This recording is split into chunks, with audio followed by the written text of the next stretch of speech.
So whenever our agent reaches an off-mesh link, it kind of instantly appears down at the bottom, and it's just not that attractive. So I want to add some parabolic movement to our character. And to do that, I need to make a new script.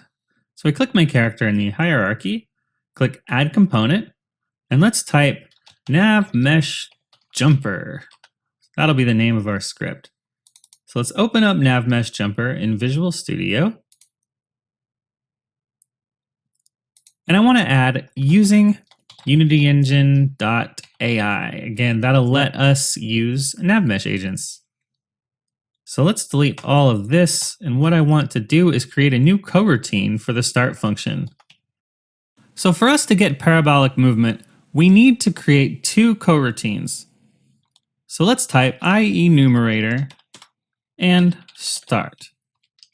And another one, IE numerator. And let's call this one parabola.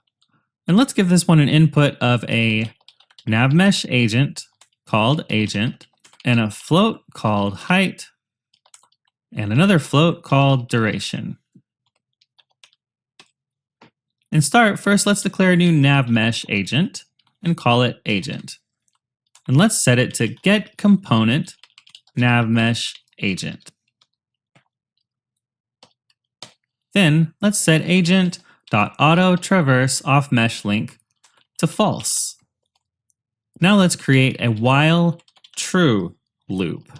And inside, let's check if the agent is on an off mesh link with if agent.isOn off mesh link yield return start coroutine parabola, and the input is agent, the height of 2f, and duration of 0.5 seconds.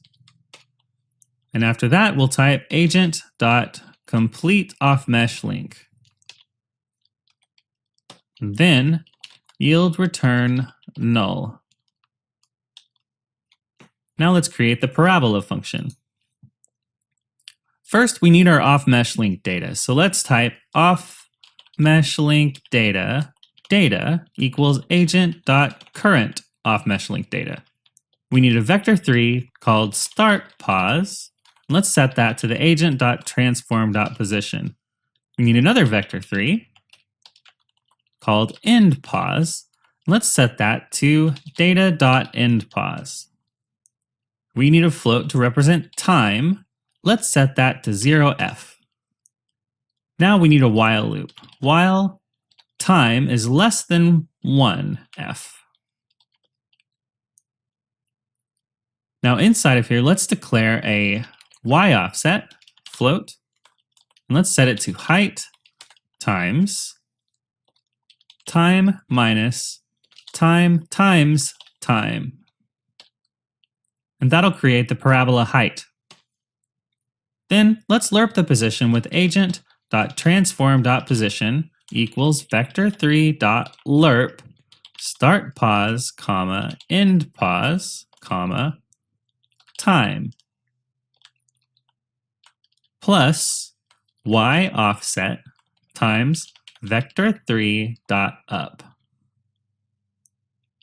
Then let's increment time plus equals time.delta divided by duration.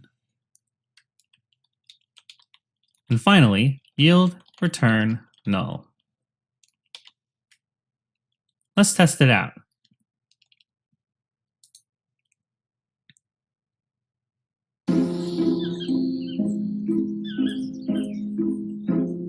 Let's see how he does going off those off-mesh links we created earlier.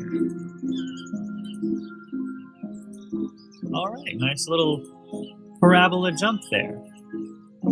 So if we wanted to, we could go into the script and modify the values, but I think it looks pretty good.